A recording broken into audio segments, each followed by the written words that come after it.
Hello and welcome to Healing Tips from the Heart, Intuition with Helpers, Healers, and Guides. I am your host, Dr. Lori Hops, licensed psychologist, writer, and artist. I've explored mind, body, and spirit related to intuition, or your personal guidance system, since early childhood. Meet my guests who have learned from their personal and professional lives to explore vast realms of knowing, synchronicities, and overcoming challenges.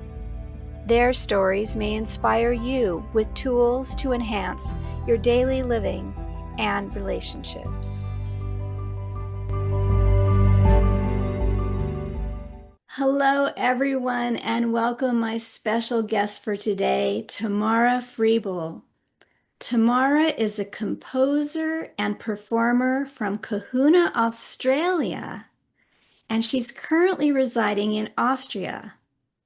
She has won various awards for her compositions and has studied a variety of topics, including architecture, sociology, and theology at various universities in Melbourne, but has mostly focused on her studies with composition and her choral work. She has a Ph.D. in composition from the University of Huddersfield, and her doctorate. After her doctorate, she's worked with research projects and teaching courses at the university. She has also collaborated with Dr. Phil Mullen, using his innovative work with esoteric practices of healing and dimensional exploration. And together they have spoken word and music accompanying for meditations that are really quite astounding. And we're going to be getting a little bit of a taste of that soon. And I am thrilled to have you here today. Thank you so much for joining. I'm very, very happy to join you from Austria. Yes, it's quite a treat to come together to talk about this project in particular, which has been, a development of almost just the last year, so it's quite fresh. And prolific. There's a lot. You have a lot of recordings for just 1 year. Yeah, that is quite true, actually. It must have been somehow a burst of energy, which just was a field waiting to be heard, perhaps you can put it that way. I love it. So let's help our audience understand, because I haven't really described much about this. And it is elusive, but there are ways of making it very tangible for people. So where would you like to begin in describing this incredible work that you're doing? I think it might help just to understand a bit of my compositional background. I've studied a lot in different ways of composing scores, as well as composing tracks with recorded sound. But a lot of my time was spent at the university in Vienna to study and write, for example, in the style of Palestrina, counterpoint choral, or Bach for piano, and then Mozart sonata. And so this history I have of having a score to express and look at different polyphonic potential has over the years kind of given me such a great foundation to then explore things with my own voice and using different techniques which can perhaps come from a level that I wouldn't have known of if I hadn't have done all of this practice. So that's quite an important point. It's a little bit like Phil Mullen has written so many books now. The language is deep within him, or the source in some sense. So I think the moment that we came together, it was quite, I was drawn to this kind of meditations or thinking processes because of this flow. it evolves from itself. And my process in composition has always been about trying to capture a moment of flow, which has a self evolution. And in some ways, we're very lucky because the current technical capacity is that you can record things so quickly. You can create MIDI tracks. You can do a number of technical expertises in order to help you get closer to this flow when it's generated. And in this conversation, like I just think it belongs to here that because I studied architecture at the same time, I had a very visual and very deep fascination with geometry and how that can be manifested as sound. That's quite a difficult concept, but for me, they're almost inseparable. So an Wow. object of geometry speaks in a way to me a particular sound, which is very close to energetic psychology or ideas that have been emerging in the last decade or so. That it's I'm almost speechless because I understand I have a layperson's um awe of understanding of what you're talking about. So if for those who are unfamiliar with music, the history of music, with meditation, with sacred geometry and architecture, maybe we can offer something very relatable and simple. And the thing that comes to mind for me is a 3D game of chess that is being played by dolphins on a rainbow in the cosmos. Okay. So I guess what I'm saying is that um, there are multiple complex layers within each of the disciplines you've talked about. Oh, I see. I see. Yes. And so now we're trying to thread them together into this mosaic or symphony. So you have this deep esoteric understanding of consciousness through the Blue Diamond method and other things that Phil Mullen, as a psychoanalyst and an esoteric energy psychologist, has studied throughout his career. And you've come and studied detail of the masters and multiple layering of music and form and patterns and creativity. And then there's the two of you kind of working together to weave these systems. I don't know, maybe I'm butchering it, but this is sort of like the layperson's through Yeah, no, looking. I think that's a beautiful way to try to thread it in. I think I just wanted to explain at the outset how dynamic the process is, and it's really good to start with more than less, I think. And it is Yes. true. I think because I've also read my first degree, I read psychoanalytic theory. And so I had always a deep fascination for, also living in Vienna from that kind of understanding of Freud and Jung and how the stream of consciousness is really important. Hmm. So this kind of engagement that an analytic session at some point would have a language which can get stopped at some point but continues. So that's also to be said. So when we start to bring it all together, if it's as special as a dolphin playing chess, it would scare me because I'm really not good at chess. So so I leave that to my husband, who's a mathematician. So I have some like boundaries, I think, to where my knowledge sits. Hmm. And that has been a really important development in the last years that I've engaged in collaborative thinking.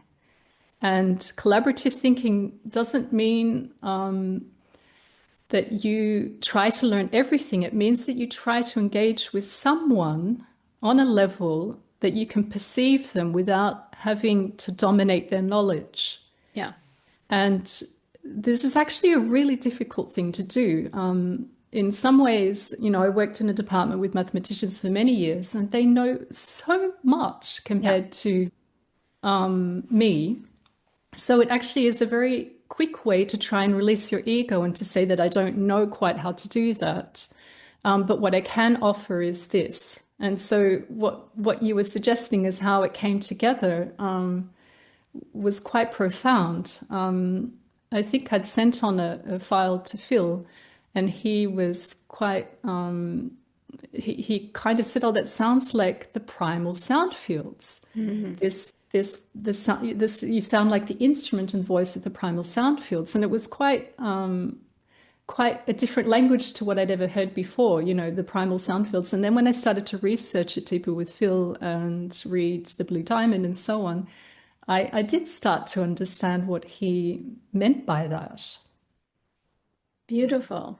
My goodness. Yeah. I mean, isn't that the exciting thing though, when you get experts together in their respective fields and they kind of bounce off of each other creatively? Because you don't need, it's almost like being partially multilingual in an immersion program.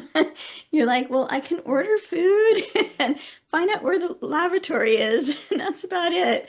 And then people come in with, fluency in their domains. But there's, like you said, a flow. There's commonality of maybe energy matching or resonance. And so you're like, I'm not quite sure where I'm going, but let me follow this. And you bounce off of each other, and then it opens Yes, doors. Yeah.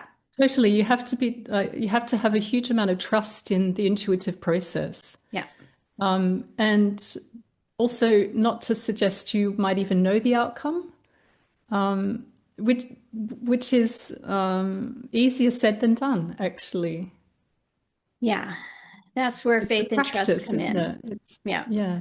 Yeah, I can relate to that. I think that a lot of people are going through that in new ways, initiating into the mystery and the darkness of not knowing where we're Mhm. heading as a planet, as individuals, as the collective. But we still, hopefully, still have the motivation to move forward despite that Yeah, we fear. propel ourselves. We propel ourselves with the fascination, like you're fascinated enough to interview me in this process. And it keeps the light, being shared between each of us. Yes. Um, So, yes, and I'm so happy that you're saying yes to the process too. So, for those who don't know, would you like to say a little bit about your understanding of what Phil Mullen's work is, and then maybe how it ties into how you've added and accentuated with your own?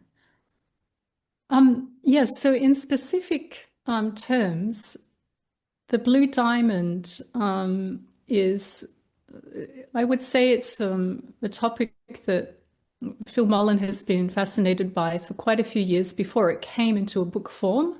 So it might have been an intuition that he had about this, or he studies a lot of physics and reads very widely.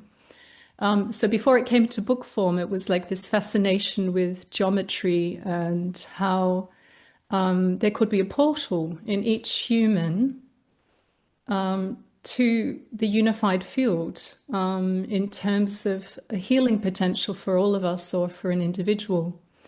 And I think on this level, the sound that I've been working with in terms of trying to find a sound which is connected to a unified field, it closely aligned to this kind of thought process.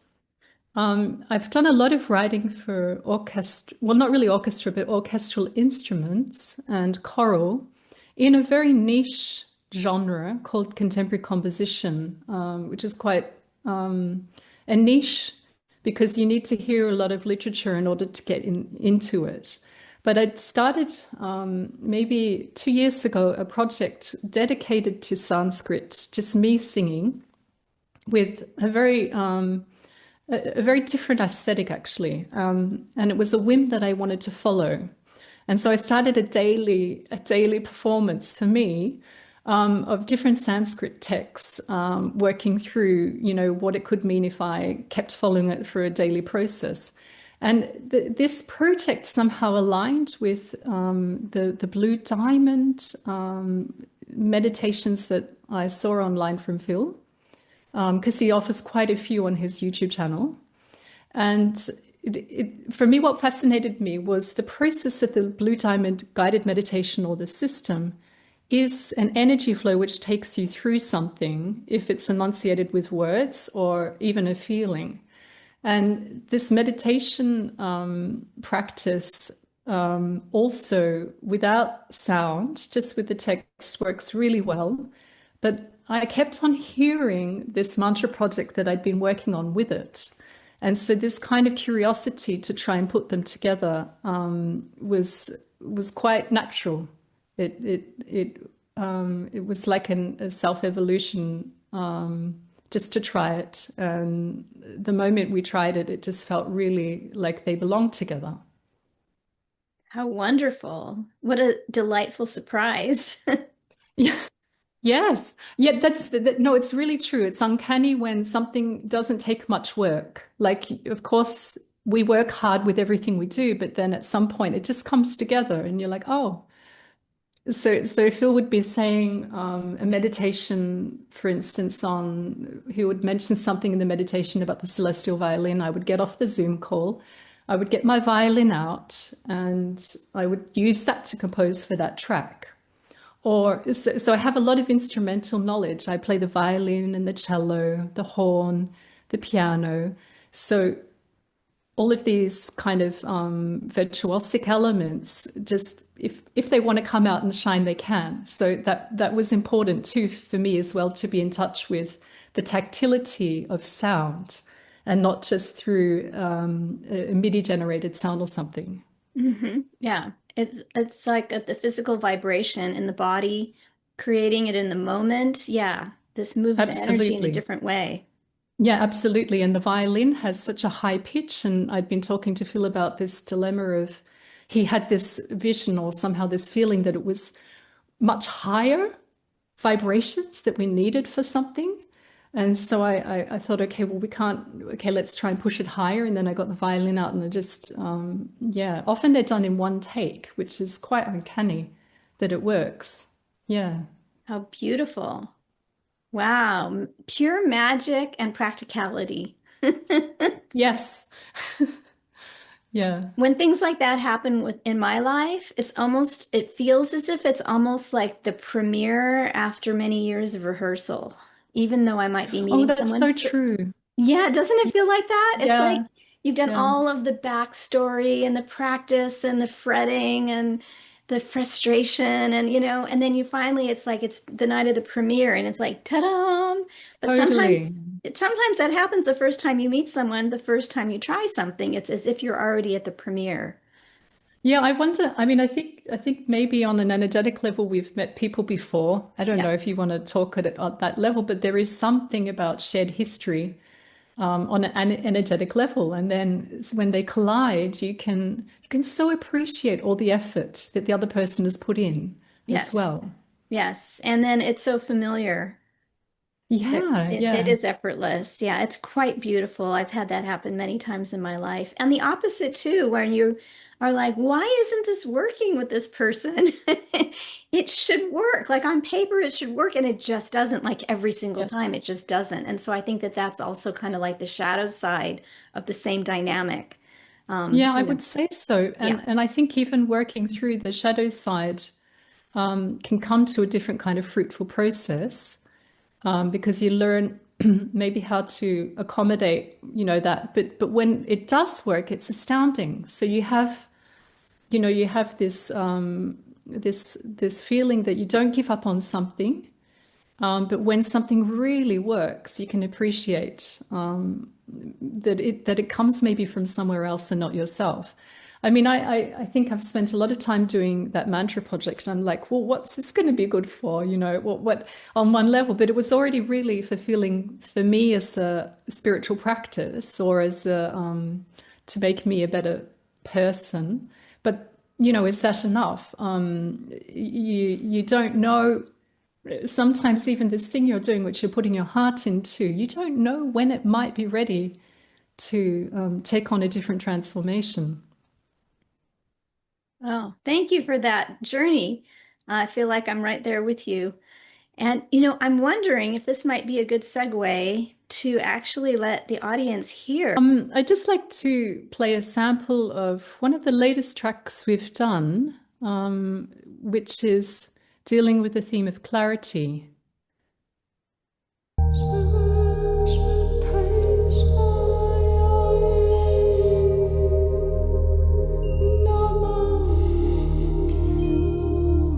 The music, the voice, the celestial spheres.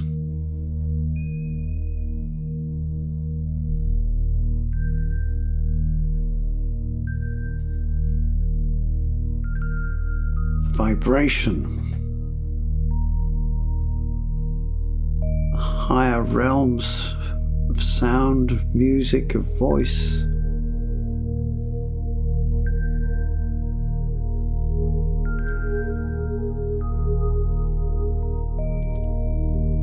Cascading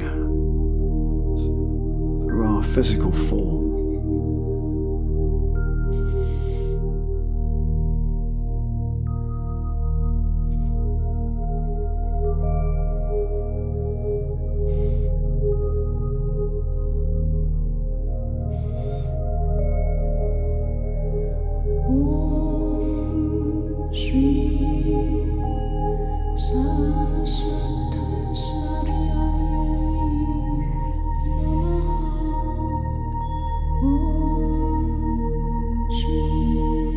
Musical instruments that are not of this earth.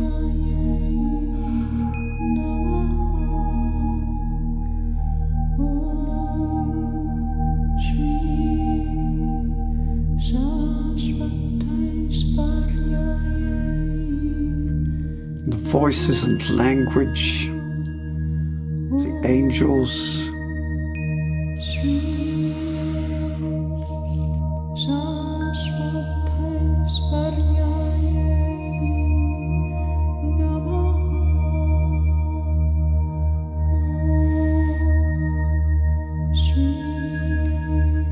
and the color blue.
When I hear the track, I just think, oh, I don't really want to speak.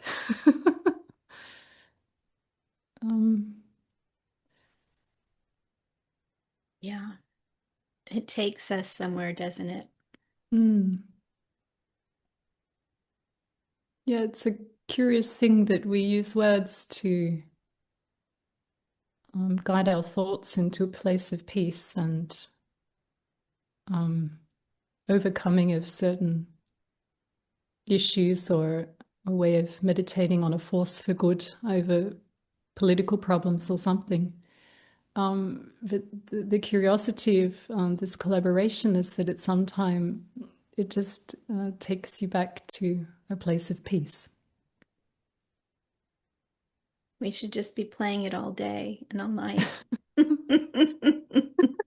And then see what happens. Yeah, there's something very, very, what can I say? It's so succinct how Phil expressed something. And then the Sanskrit allows this clarity to evolve through the vibration, which is such a gift. And that it comes through the human voice. I happen to be the voice that it comes through is really quite a. I feel very lucky. You are. And we are. It's lovely. It really is. And who doesn't need this, you know? I mean, some people maybe won't resonate with it for whatever reason, and that's fine. But if people do, what a gift. And as I mentioned in the beginning, you have so many, and they're different from each other. Each one, it's almost like different types of candy in a candy store. They're all candy, but they're all different, you know, different colors, shapes, flavors. So sometimes I'll see that there's a new meditation out and advertised, you know, and I'll click on it. And you have been so generous to offer this at no cost with beautiful access for people. So generous. And sometimes I'm like, oh, I'm busy, and it's probably similar to something I heard before. And then I'll take the time and listen and say, it's different. It's unique. Yeah, It's offering something. And often I need to wait for the right timing for it to come to me. It's that's not always just interesting. because it's available. Yeah, that's really interesting. I mean, what we tend to put it up when it's done, and then just let it, reach people when it can. And then I try to update the homepage maybe a little bit later to make sure that it's free to download as an audio when people, have the time also to access when they need to, because YouTube always has ads if you're not a subscriber. But it's really great to hear that feedback, because somehow, you release it into the world. It's not like a performance which I'm used to. I have an immediate interaction with my audience. So it somehow takes time to germinate in each person. And if it's challenging or thoughtful to me, I feel that it will also be to someone else. Yes. And it is true, they feel different. They do feel like little different creations. Almost different personalities or personas. Yeah. And isn't that the depth of, like, you've worked with the blue diamond, isn't that the depth of the facet of it? Like it's like it's reflecting different mirrored attempts of, an icosahedron that wants to reflect on you and me in a different way. And beyond that, it morphs and changes and grows with each iteration and each time I approach it. So although there is a more constant structure, it's constantly evolving also at the same time. Is it more that it's responding to also your what you need at the time? Do you find it a very like it can offer something relevant, but it also has this sense of universality as well, if it needs to be? And even agreed, and even beyond that, I find that it reveals things uniquely each time, not just offering. So it's kind of like going to the cafeteria with an ever-changing menu that suits your needs, even if you may not like the taste, because this may be something that you need. But also it evokes things. And so I'm different each time I show up to it. That's fascinating. I think for me too, the side of it that's really important with the journey, like as I've been uncovering these Sanskrit texts, they can be deeply challenging. And there can be moments where you think, oh, I'm not sure if I want to face that aspect today. I'm not sure if that's really necessary. But then it will align with something maybe even politically or geographically or in a family situation, which actually helps you unravel something that you might not have been able to. So I find that also very very promising, that it has that potential on an individual basis, but then also as a community. So I think when we released this one called the scapegoat syndrome, that resonated with a lot of people. Immediately you had comments, right? We knew, okay, that was something. And then there's others which take time and they have a different kind of a different field that they're perhaps touching. Yeah. It's like all the characters at a family reunion. The sleepy aunt in the corner and the hyperactive toddler trying to eat the cake ahead of time. And yeah, it's like all different characters that come on into to visit and Mm. how they interact with each other. So I really invite people to explore all the information you'll need to contact to get access will be in the program notes. Well, I have a bit of a personal question, which feel free to answer or not. But you said that you've only really been working with this material for about a year. And I'm wondering if you've noticed any transformation in yourself during that journey compared to, let's say, a few years back, that you might think, oh, I wonder if this collaboration is actually changing me in some fundamental way. I think, I think the question can be answered on a personal level, and also just on a level which doesn't need to necessarily be deeply personal, because it's just what I observe. It's a catalysm. It's a catalyst for profound healing and profound ways of looking at things if you want to take it. So you're right. If we could have done maybe 3 guided meditations, left it at that. And I think the curiosity was awakened in me to just keep on following where it would lead. And I do think that the world is quite a troubled place, actually, Hmm.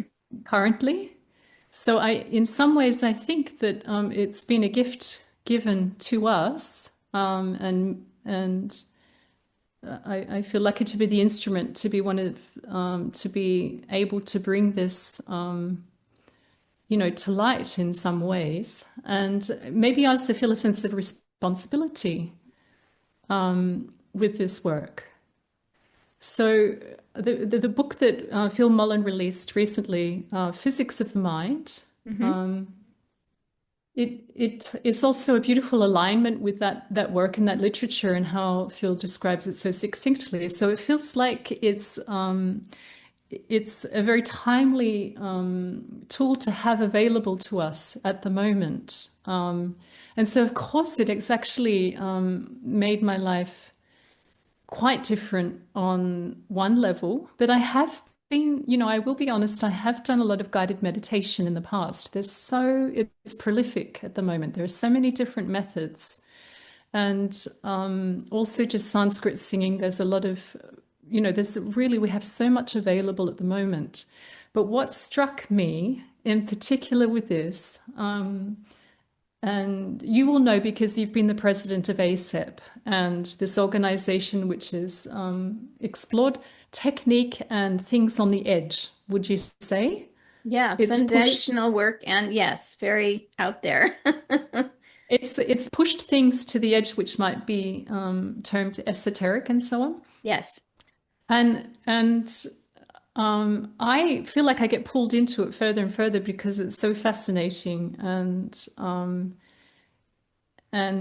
it takes you with it, right? You could say, no, I've had enough for now, but it's a process too, and it's my mind is also fascinated by it. So I do a lot of research too in these topics, also sketching geometries from like what the blue diamond, how it appears to me, and from this sketch it might emerge a different sound, which I can then use in my contemporary composition practice. So it's transforming on a personal level, also with my particular history and my my socialization. I have if you want to have another interview, I have quite a story. I am Australian. I live in Austria. I've lived in the UK, and this idea of sharing 2 languages, German and English, and being in the city of Vienna where Freud was really, very important. And then at the same time, music of like kind of the post-war was really important. So it's quite a different culture to what you would have in America or Australia. So this development too, coming together with the blue diamond tenacity, because it's a theory. It's a really dense theory, which you can go into page after page and research. You could spend time like really analyzing it and getting to know it more and more, but hands-on when you jump into it and just give it a go and want a guidance for yourself that's not really poetic, but life-changing, you will be offered that. And I guess that's what I'm curious about. I love it. I love it. There's so much creative potential here. I easily could interview you for another hour without a problem. And we are coming to the close of our time this time. But I do want to just add briefly, I have a history background in dance. And Mm-hmm. so I can just see this being multi platform, movement and breath and sound and meditation and word and color and art, like all together, like just would be an incredible performance, a performance piece. It's that's a really interesting intuition you have. I guess if you've been working in movement, yeah, it must just give you this vision of somehow something in space. Is that Right. right? Like, yeah. I mean, some of these mantras I've been singing in like at the beach, in the Mm. Mediterranean, or and then it will align with one of the blue diamonds, which is trying to get to the bottom of, the darkness of the lake and so on. So there's a lot of that happening.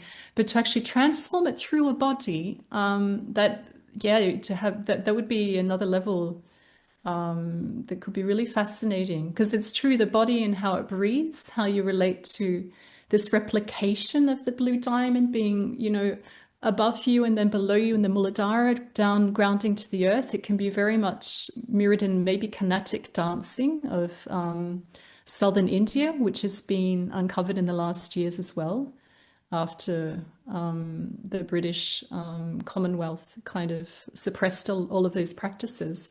Yes, I don't know. Your vision might be a seed for someone who's listening. Yeah, To actually the image that came to mind was more like a circus where you are using the full space. You're using the floor, you're using surround sound, you have images or people or whatever coming out from the rafters and down from the ceiling or from the stars. So Mhm, that it's mhm. this immersive experience of movement. And it could also be communally shared movement so that it's not Mm. an audience with performers, but it's collaboration. So, and with AI and as we get more um, familiar with mental states of being, there's just all kinds of possibilities for how this collaboration can expand. Do And you it may, feel, yeah. So anyway, we could do go you, on and on and yeah, on. do you feel that the idea of being in the same room with these things would be effective for you as Oh opposed to yeah, hearing a recording? Like, is that something which fascinates you to have an evening of blue diamond I would love meditations? it. It would be Oh, right. incredible. Fascinating, because that would be interesting for me. That's a process of going from recording to, a live situation. Yes, okay. Yeah. Because of my orientation of a change agent or a catalyst for consciousness and healing, I could see having a dedicated intention from the group for what Mm, is going to, you'll have each person will have their own experience, but there could be a theme or an overriding intention of transformational change. And so mm. that it's more like a ritual space. And so that then it takes on a whole different feeling collaboratively, because then you can work with each other's energies to to make things And happen. would you imagine that you would still have it through one voice, or it would be through like the voice would have a unified intention? Do you? Who knows? I mean, Mm-hmm. it could be a variety of things. So I didn't expect to go in this direction, but I'm thinking about dance performances that I've seen from, let's say, Martha Graham, Mm-hmm. who was able to pull together specific evening of performance where each piece was a standalone, but it also told a story through the evening or through, through the whole performance. And there was juxtaposition and contrast and commentary. You would have to know more about the layering to understand. And so it could be that there's a singular solo vocal, and then there could be like a call and response, or there could be more of an intuitive just sharing of sound. So who knows? And then Mm. people could be also doing multimedia of like painting or sculpting at the same time or working with sand, and then people dancing. So like the sky's the limit. Yeah. Why put limitation on it? Mm. Yeah, I just see a lot of creative potential here. Yeah, I can imagine that. Yeah, it has this feeling of maybe in the 70s it's kind of coming together um, and sharing this creative energy. But to use it, I think I understand that you're having an intention maybe of a healing of for a particular topic or something. Is that right? It Like with could be, it could a be. I mean, there's directed. Mm. absolutely, it can be. I mean, it's like the way people get together with Reiki and let's say put Reiki energy into a polluted water stream Yeah, exactly. Yeah. and try to clear it, and so, or went the attention experiments with Lynn Taggart and how they are able to reduce crime in a certain area just by putting Mm. intention into that geographic location. So who knows what the potentials are? But I Mm. love that we're like opening the doors to Yeah. possibility and seeing things in ways that maybe you and I can't even imagine at this point. Mm. It's really But we are wonderful. And coming to the also, end of our physical time mm, together, at yeah. least a pause for now. And I'd like to know, is there anything else you'd like to share as we say goodbye for today? Um, I think I've really enjoyed this conversation. Just to hear and perceive how a listener is responding to these works. So it's been really fascinating for me. And yeah, thank you for the support for this project.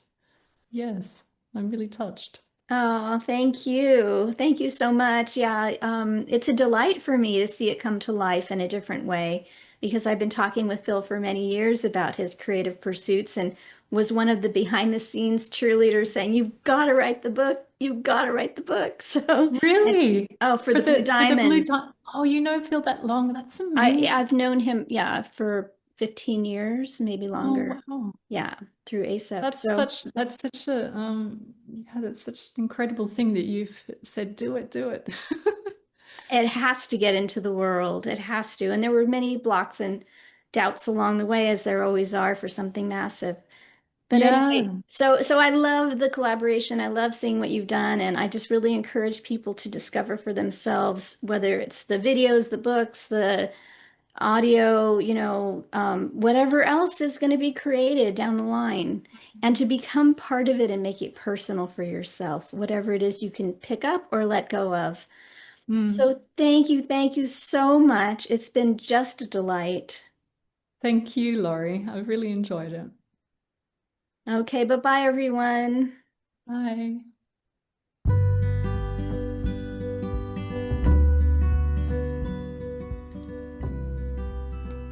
Thank you for joining us for today's podcast. If you want to learn more, you can visit my website for podcast and resources at hopshealingtips.com. You can also like, share, and subscribe to this channel. This podcast is for information and entertainment purposes only and is not providing healthcare advice. Please seek guidance from your professional healthcare team should you need assistance.